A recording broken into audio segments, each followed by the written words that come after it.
You talked about the new trade targets board, Frank. It's out now at dailyfaceoff.com. So let's dig into a couple of the interesting names on your new board. And as I went through, it's like, okay, yeah, Nelson's still at the top. There's Tanev and Ristolainen. And I'm scrolling, browsing. Whoa, Seth Jones at number 8 on your list, Frank. 5 more years at $9.5 million. Yourself and Craig Button this morning on a new edition of the DFO Rundown talked about how, maybe some cost certainty in terms of the cap and knowing how much it's going up in each of the next few seasons. Maybe that changes Seth Jones' value on the trade market.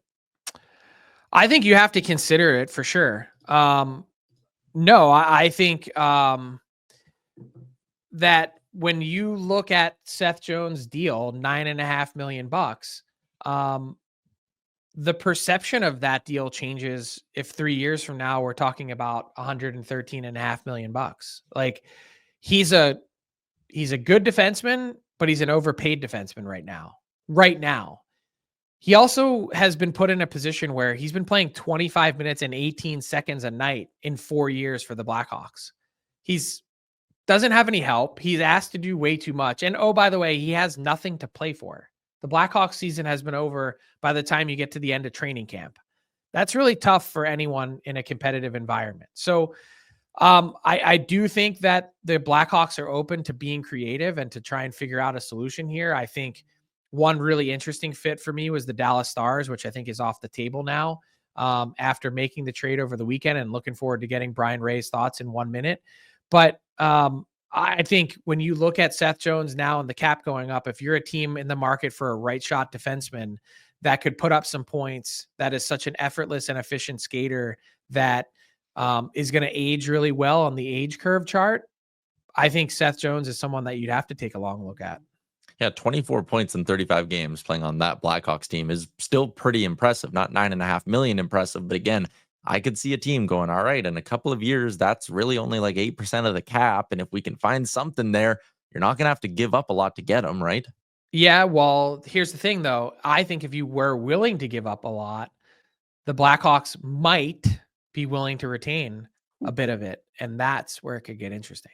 Indeed. Okay, one more trade targets update here, Frank. We'll probably have more on this throughout the week, but just looking at your top 5, like I said, Nelson, Tanev, Ristolainen, Byram, all those guys have been on your board over the past few weeks here. Casey Mittelstadt at number 5, though, my eyebrow raised there as well. He's got 2 more years at $5.75 million. The Avs already made one big splash, moving out Mikko Rantanen. What would be the logic or maybe their thinking in a potential Casey Mittelstadt deal?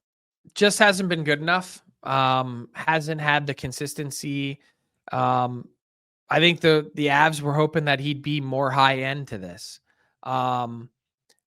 He hasn't been, and the fact that both him and Byram are on my trade targets board back to back, less than a year after their trade for each other, 1-for-1, would give you an indication that neither side has really been thrilled with how this has played out.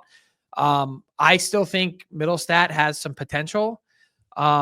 I think they need, and as Craig Button pointed out on the rundown this morning, more of a hard edge in Colorado. It would have been so fascinating if JT Miller would have ended up there, not just from a Nathan McKinnon, JT Miller in the same room perspective, but two guys who desperately want to win. And I could even see the cap making sense in light of the Rantanen deal as well. And Mittelstadt would have been a significant improvement for the Vancouver Canucks over Filipino. So interesting to consider all the way around. I think the Avs are definitely intrigued and interested to move Mittelstadt. Whether or not that ends up coming to fruition or not, we'll see. And it'd be safe to say it's a part of, like, you'd move out Mittelstadt and you're going to use the assets you get, or you're trying to get something to help now. This isn't like, hey, let's get some picks and sit on them for a few months. No, I don't think the Avs they're definitely in the window where they want to win now. So it might have to be a 2-part transaction, not all that different than the Miller and Pettersson deals that we saw, Marcus Pettersson. Yeah. But I think the Avs, they want to win. And I think they also had a determination, even with Rantanen there, that what they had and their lack of depth wasn't a way to get there. What's up, hockey fans? If you enjoyed that video, then you need to be hitting the subscribe button right here at Daily Faceoff. Exclusive interviews and analysis from our hockey insider Frank Seravalli, fantasy updates from Brock Sagan, and a daily live show at noon Eastern Monday through Friday. You don't want to miss any of the fantastic content, so hit that subscribe button.